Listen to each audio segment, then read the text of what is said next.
In the winter of 1944, with Europe still locked in brutal conflict, an unlikely city stood at the crossroads of diplomacy and espionage: Stockholm. Neutral Sweden, ringed by warring nations and coveted for its iron ore, became a silent stage where every embassy was a battlefield and every street corner carried the echo of surveillance. Few civilians realized that behind closed embassy doors, a struggle for the future balance of power was already beginning. Not between the Nazis and the Allies, but between nations meant to be partners once the war ended. Sweden's capital, winter-bound and dimly lit by curfew lamps, hosted over 10 competing intelligence services. American OSS agents rubbed shoulders with German WWII officers in cafes, each pretending not to see the other. Soviet NKVD men loitered at diplomatic receptions, listening more than they spoke. British SOE operatives passed coded notes beneath tables while Swedish security police, SAPO, struggled to monitor them all. Beneath the frost and whispered conversations, one fact was becoming increasingly clear. The war's end was near, but a darker, more secret conflict was beginning to form. For the Americans, the OSS Stockholm station was led by Colonel Carl E. Carlson, a stern and methodical officer who had spent years studying Soviet strategic ambitions. His reports to Washington grew more urgent with each month. "The Soviets are not negotiating peace," one of his dispatches warned. "They are positioning themselves for dominance in the post-war world." Carlson's British counterpart, liaison Captain Harold Whitmore, echoed the concern, noting in his diary, "Germany is crumbling, but another empire is rising. We are not prepared." Both nations knew that understanding Soviet diplomacy and military planning could determine the fate of post-war Europe. But Soviet encryption, refined and hardened after decades of internal purges and wartime paranoia, was considered impenetrable. Their newest diplomatic cipher system, rumored to be protected by one-time pads and constantly rotated encoding tables, threatened to blind the West entirely. Without access to Soviet communications, the Allies would enter the peace conferences blindfolded. It was in this climate of tension that rumors began circulating through back-channel sources at the Swedish Foreign Ministry. A Swedish civilian cryptographer had allegedly gained access to a set of Soviet cipher materials, documents believed to contain partial keybooks used for diplomatic transmissions. For Carlson and Whitmore, the implications could not have been greater. If the rumor was real, it could allow US and UK codebreakers to begin unlocking Soviet messages. And if those materials fell into Soviet hands first, the person holding them would likely disappear without a trace. By December 1944, Allied diplomats and spies alike reported an unusual increase in Soviet pressure on Swedish officials, matched by sudden surveillance on known foreign agents. The NKVD legation on Valagatan expanded its staff. Cars with fogged windows sat for hours outside embassies. A Swedish intelligence brief recorded, "The Soviets are hunting something, or someone." At the center of this tightening web stood an unresolved question. Who was the mysterious cryptographer, and what exactly had he found? Stockholm became a chessboard where every move exposed the players to greater danger. Carlson and Whitmore worked in secret from a cramped office above the American legation, plotting how to verify the rumor without alerting Soviet surveillance. They contacted underground communication networks maintained by resistance fighters, smugglers, and sympathetic members of the Swedish military. One OSS operative later recalled, "We were not dealing with traditional wartime intelligence. It was something far more delicate. We were gambling on shadows." Meanwhile, beyond public awareness, the Western Allies were already planning the shape of the post-war world. At conferences in Cairo, Tehran, and soon Yalta, the Big Three prepared to negotiate Europe's reconstruction. But those at Stockholm understood a chilling truth. Decisions made in those conference rooms would be meaningless if Soviet intentions remained hidden. Intelligence, not armies, now held the greatest value. The stakes were enormous. Losing the race for the cipher could reshape borders, governments, and alliances for decades. Winning it could change not only the balance of power in Europe but the very foundation of trust between the victorious nations. For Carlson and Whitmore, this was no longer a war of territory. This was a war for information. As the snow fell over Stockholm that winter, the world believed peace was approaching. Newspapers spoke of liberation and reconstruction. But behind closed doors, a very different war began to take form. One silent, invisible, and without front lines. And in the weeks ahead, a single unknown man, an academic with a talent for patterns, would become the most hunted figure in Scandinavia. The outcome of this hidden struggle would not be measured in battles won or cities reclaimed, but in secrets stolen. Secrets that, if the rumor proved true, might one day determine the fate of the coming Cold War. But the question remained unanswered. Was the cipher real, or a dangerous illusion, a trap set by the Soviets to expose Allied espionage networks? The answer lay hidden somewhere in Stockholm's frozen streets, waiting for discovery. January 1945 arrived in Stockholm with temperatures far below freezing, the harbor blanketed in ice thick enough to halt civilian shipping. Yet beneath the frozen surface of the Baltic, a torrent of secret activity pulsed through the Swedish capital. The rumored Soviet cipher was no longer just whispers traded in embassy corridors. Evidence emerged that it might be real, and for the Allied intelligence community, the implications were staggering. If the Soviets truly had developed a new diplomatic encryption system, and if a keybook had been compromised, the race to obtain it could decide the future architecture of global power. Inside the American legation on Gardsgaten, OSS Station Chief Colonel Carl E. Carlson received a message that would alter every calculation. The lead came from an unexpected source, a contact within the Swedish Foreign Intelligence Service, Cipher, whose network often intersected with resistance operatives in Norway and Denmark. The message was brief but electrifying. Swedish cryptographer claims access to Soviet diplomatic materials. Requests discreet extraction. It was signed with the code name, Klarhet, Clarity. Carlson immediately looped in his British counterpart, liaison Captain Harold Whitmore. The two had worked together closely since 1943, but their collaboration had never reached stakes of this magnitude. Whitmore, an Oxford mathematician turned intelligence officer, had spent several years coordinating with Bletchley Park's cryptanalytic teams. He understood better than most what an access breach could mean. If this cipher exists, Whitmore wrote in a report dated January 3, 1945, it surpasses anything the Soviet Signals Directorate has previously deployed. Gaining possession could expose diplomatic chains across Europe. Losing it could blind us as the negotiating tables form the post-war world. We must move with precision and absolute secrecy. The cryptographer was soon identified. Erik Johansson, a 37-year-old Swedish academic who had quietly worked in collaboration with British signals experts during the early years of the war. Johansson was known for his remarkable ability to detect structural patterns in numerical code systems. His wartime contributions had been largely unofficial but highly valued, especially after Sweden intercepted Soviet radio traffic following the Winter War with Finland. Johansson claimed he had gained access to partial key materials used by the Soviet legation in Stockholm, possibly through a careless courier or an internal leak. He also claimed to possess knowledge of how the cipher tables were rotated, an element considered nearly impossible to acquire.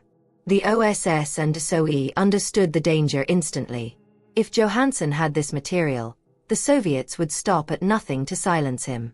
And if they believed he had already shared it, they might retaliate not only against Johansson but also against Sweden itself.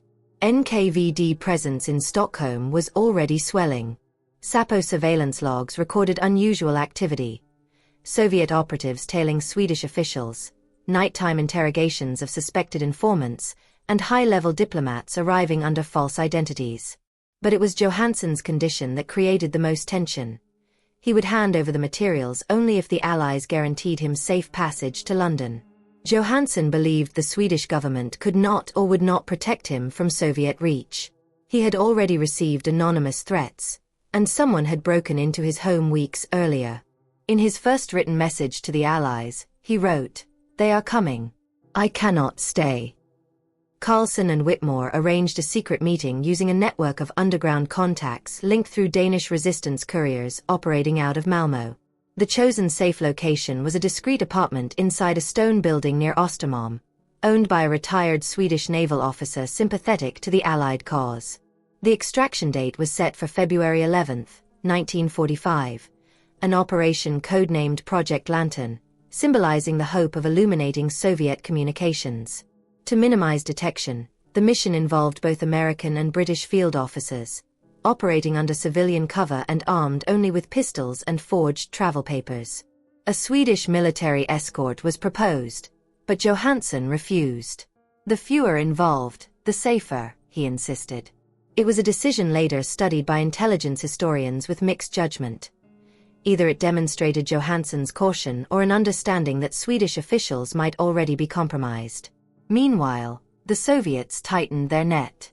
NKVD radio intercepts reported by British listening posts indicated that Moscow Center was demanding updates on a traitor in Stockholm. Cars with diplomatic plates were observed conducting slow surveillance passes near the American and British legations. Swedish newspapers quietly reported the disappearance of 2 dock workers believed to have witnessed something they should not have seen. By the evening of February 10, the tension inside the Allied intelligence cell was palpable. Officers checked and rechecked maps, escape routes, and communication protocols. One OSS lieutenant recalled later, "You could feel the air tighten. We were not planning for success. We were planning for survival." The next night, February 11, 1945, at precisely 21:30 hours, the extraction team approached the Ostermalm safe house through separate routes. The rendezvous, carefully rehearsed, was expected to last no more than 10 minutes. A vehicle waited hidden in an alley, engine pre-warmed, ready to drive straight to a small airfield north of the city where a British transport plane stood on standby. But when Carlson entered the safe house apartment, he found the scene in chaos. The door had been forced open. Furniture overturned. Papers scattered across the floor. And Johansson was gone. All that remained were broken glass, torn notebooks, and a single smear of blood. The race for the cipher had suddenly shifted. And the Allies were no longer the hunters. They were once again the blind. The question now was not just how Johansson vanished, but who reached him first. His disappearance marked the beginning of a deadly struggle that would leave Stockholm shaken and reshape global intelligence for decades to come. The night of February 11, 1945, is remembered in Allied intelligence archives as one of the most unnerving failures of the Stockholm station. By the time Colonel Carl E. Carlson and Captain Harold Whitmore reached the Ostermalm safe house, the seconds of careful planning had already unraveled into chaos. The room, dimly lit by a single broken lamp, bore the unmistakable signs of a violent struggle. A bookshelf lay collapsed, chairs overturned, and shards of a shattered glass decanter glinted across the hardwood floor.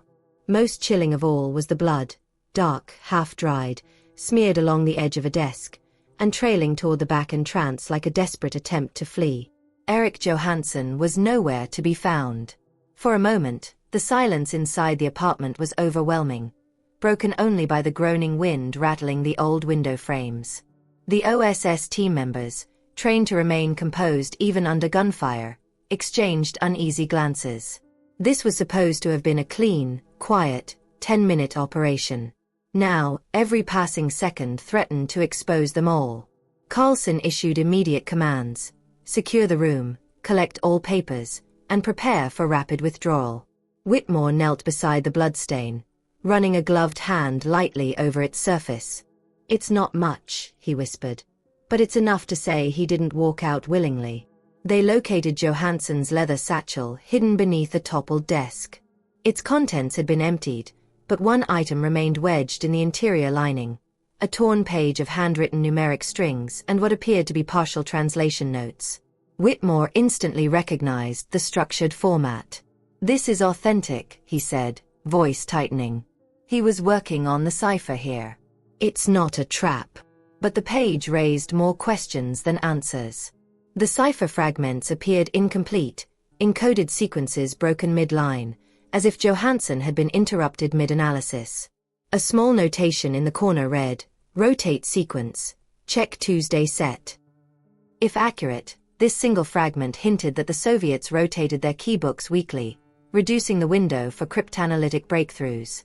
It was a monumental detail, justifying why Moscow would go to such extremes to secure Johansson's silence. The extraction team conducted a rapid sweep of the building. A neighbor reported hearing shouting and a heavy thud around 21:10, followed by footsteps down the back stairwell. Another claimed to have seen two men carry a third between them into a dark sedan, its headlights off, and speed toward the harbor. No gunshots were reported, suggesting Johansson may have been taken alive. As the team exited, they noticed parallel tire tracks carved into the snow, fresh and deep, leading away from the alley toward the waterfront.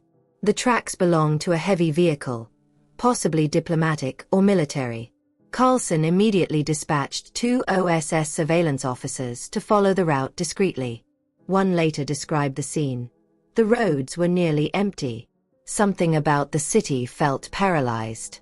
It was as though everyone already knew.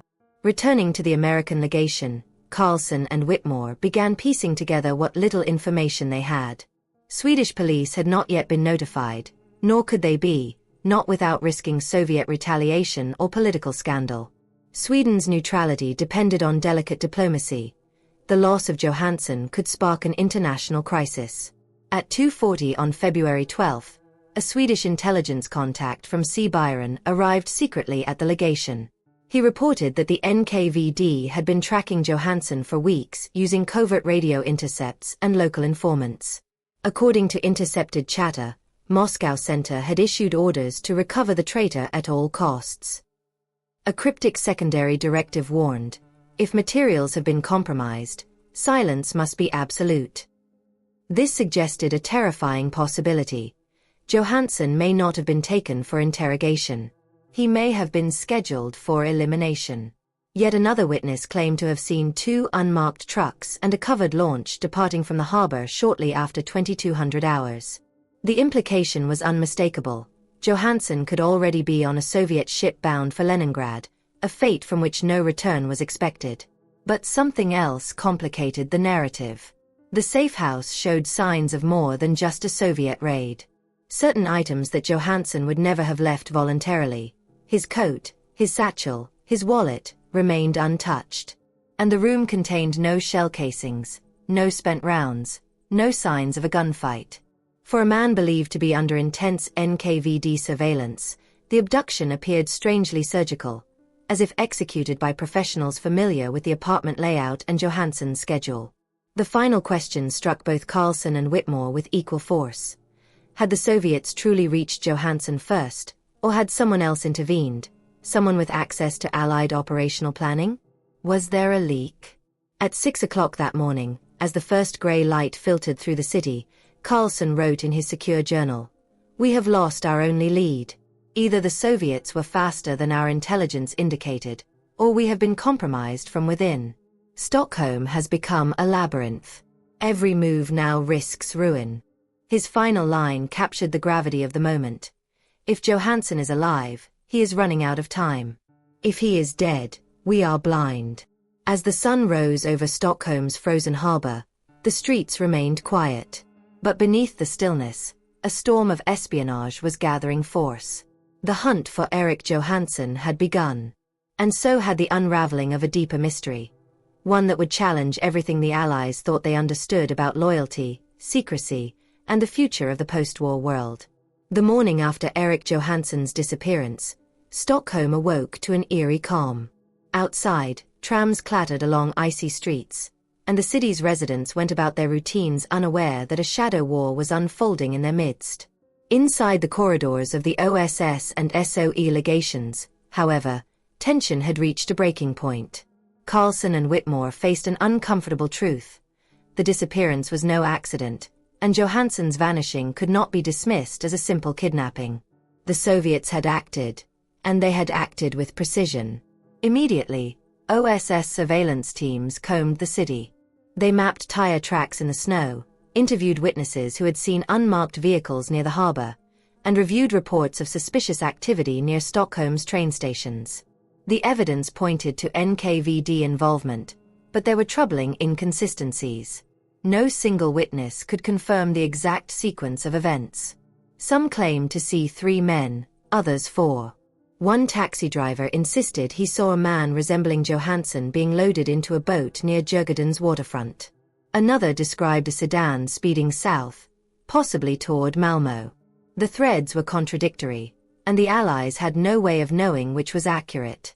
Meanwhile, Swedish intelligence, Cipher, moved discreetly. A confidential memorandum dated February 13, 1945, described the situation in stark terms. The target, Johansson, is missing. NKVD activity has intensified near foreign embassies. Swedish neutrality must not be compromised. Do not engage unless directed. Swedish officers were under strict orders to observe without intervening, a position that frustrated Carlson and Whitmore but reflected the delicate political tightrope of neutral territory.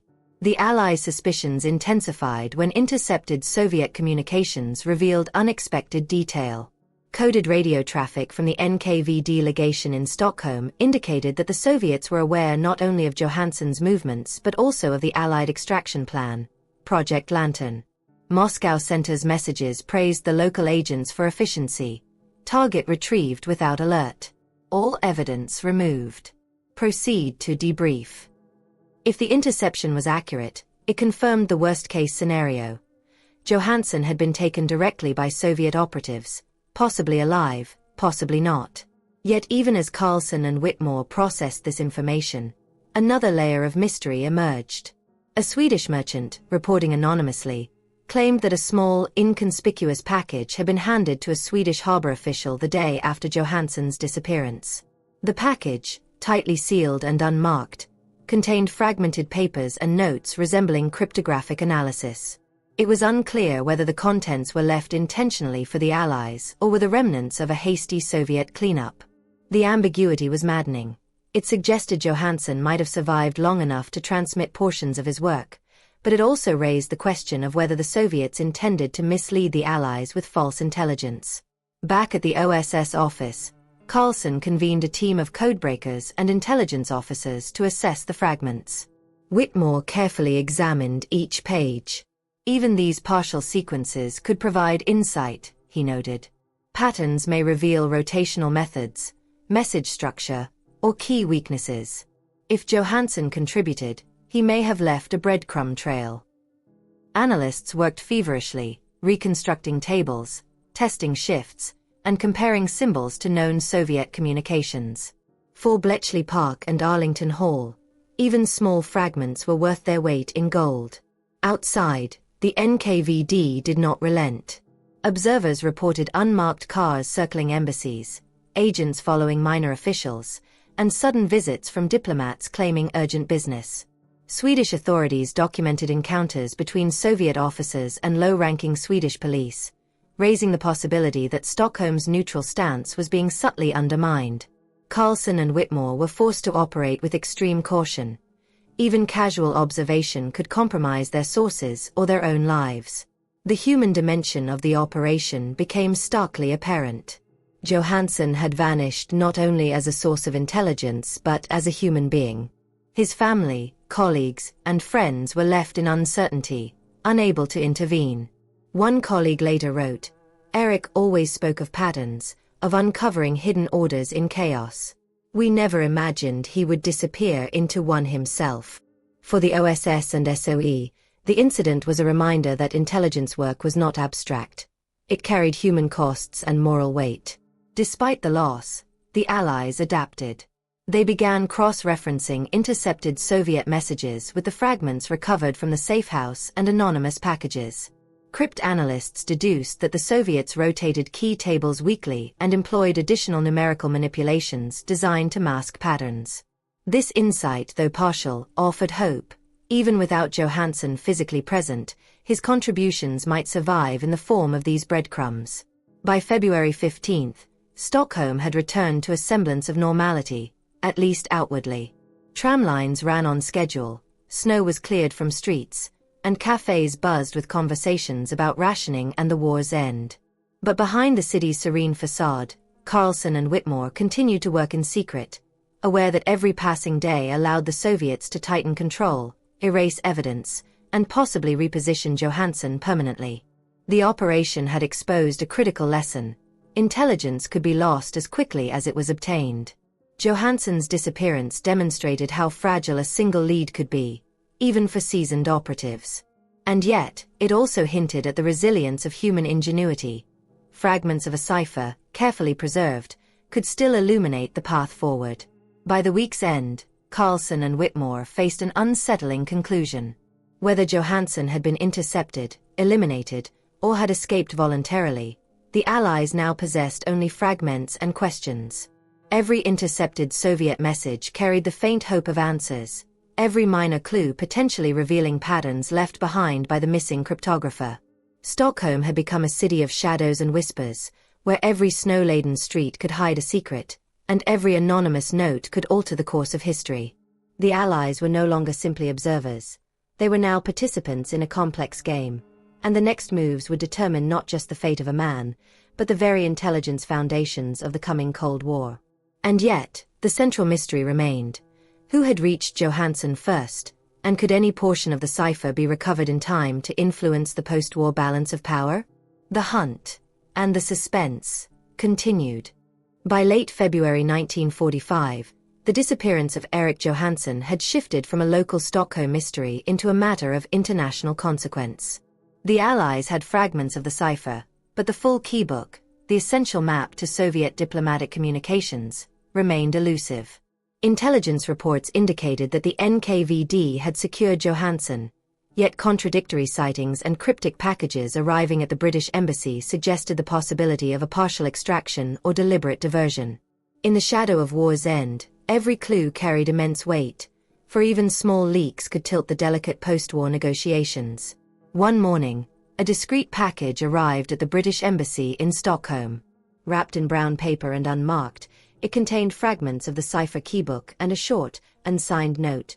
"Do not let Moscow win the next war." The handwriting bore characteristics matching Swedish academic correspondence, yet it could not be confirmed as Johansson's. Whitmore and his team realized that these fragments, though incomplete, were enough to begin piecing together the Soviet diplomatic encoding system. Analysts at Bletchley Park immediately examined the sequences, comparing them against intercepted Soviet traffic and previously known ciphers. Patterns began to emerge: rotational schedules, key substitutions, and a numbering system that could now be partially decoded. In Washington, Carlson briefed his superiors on the recovered fragments. "It's incomplete, but it's actionable," he reported. "If we move quickly, we can decrypt messages that reveal Soviet post-war plans. But the source is missing. If he's dead or compromised, our work becomes vulnerable." The urgency was palpable. Each day without the complete keybook increased the risk that Soviet communications could be resecured, nullifying the Allies' advantage. At Arlington Hall, crypt analysts worked around the clock. Using partial sequences and educated guesses about key rotations, they began decrypting diplomatic cables sent from Moscow to their representatives in Europe. The work was painstaking. Each decoded message required careful verification against known Soviet protocols. But within weeks, thousands of messages were read, shedding light on Soviet intentions regarding Poland, Hungary, and the emerging spheres of influence in Eastern Europe. These decrypted communications later formed the foundation of the Venona Project, a top-secret intelligence initiative that would shape US and UK Cold War strategies for decades. The human story behind the intelligence remained unresolved. Johansson's fate was a constant question mark. Some reports suggested he had been abducted by the NKVD and transported to Leningrad for interrogation, or worse. Others speculated he might have orchestrated his own disappearance, leaving just enough clues to aid Allied codebreakers while evading capture. Carlson and Whitmore never received confirmation. Their only certainty was that Johansson's contribution, intended or forced, had altered the trajectory of global intelligence. Swedish officials remained carefully neutral, though some archival evidence later revealed that unnamed contacts within Cipher may have facilitated aspects of the cipher transfer. Sweden's cautious assistance, combined with the fragments left behind, ensured that the Allies maintained at least a partial advantage. For the agents on the ground, the operation was a stark reminder of espionage's dual nature, one of secrecy and danger, but also of unintended outcomes and moral ambiguity. Beyond the offices and cryptographic rooms, the psychological impact of the episode reverberated. Analysts and officers spoke in hushed tones about the ghost of Johansson, the missing cryptographer whose absence loomed larger than any single intercepted message. Whitmore wrote in a classified report, "We read what he left, yet we cannot thank him, cannot protect him, and perhaps never will. His sacrifice, voluntary or forced, has provided a bridge across the darkness of Soviet secrecy." The partial cipher enabled a dramatic shift in intelligence operations. In Europe, Allied agents could now anticipate Soviet moves with unprecedented clarity, intercepting diplomatic communications that revealed future plans and potential provocations. It was, in essence, the first glimpse into a Cold War that would soon erupt with intensity across the continent. The decrypted messages illuminated Soviet negotiations with Poland, their growing influence in the Balkans, and directives to Soviet diplomats in neutral countries, all of which became critical for US and UK strategy in the immediate post-war period. Yet the fragments also raised further questions. Why had Johansson, or whoever had delivered the package, left only part of the cipher? Was it intentional, designed to ensure continued dependence on Allied cryptanalysis? Or had the Soviets partially recovered the remaining keybooks, leaving only fragments as bait? These uncertainties lingered in the minds of operatives, leaving the operation perpetually unfinished in a psychological sense. By March 1945, Stockholm returned to its outwardly serene routines. Trams rattled through icy streets, children played near the harbor, and newspapers celebrated Germany's crumbling front lines. But the city's quiet betrayed the ongoing intelligence battles being waged behind embassy doors and code-breaking rooms. The stolen cipher had shifted the balance, not through firepower, but through information, showing that in modern warfare, secrets could be as potent as tanks or artillery. Ultimately, the episode demonstrated the paradox of espionage. One man's disappearance could catalyze a decades-long advantage for global powers, even as the human cost remained unknown. Johansson had vanished, yet his fingerprints remained embedded in the decrypted messages that informed policy, strategy, and the shape of the emerging Cold War. For the Allies, fragments of a cipher became a lifeline. For historians, the disappearance became a haunting mystery. And for the world, it became a pivotal moment in the invisible struggle for intelligence supremacy. Even as analysts worked tirelessly, one question persisted. Would the missing cryptographer ever be identified, found, or understood fully? Or would he remain a phantom whose contributions would silently alter history? The fragments of the cipher were only the beginning, and the story of its acquisition and the man behind it remained shrouded in shadow, waiting to reveal its final truths. By the spring of 1945, the war in Europe was nearing its conclusion.